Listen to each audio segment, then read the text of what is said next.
She recently came back from the US 2 weeks ago and subsequently developed this symptom.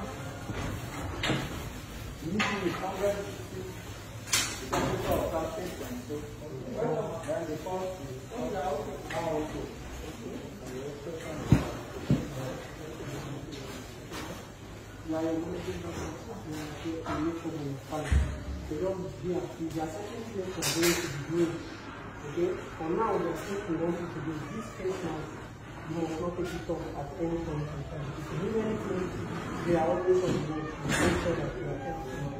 Okay, they are going to be placing you some treatment as soon as possible, starting right away. Okay, so there are things you can't do. Yeah. One of the things that you can't move around to other places. Okay, so once you are here, you remain here. Okay, we'll make sure that you get better.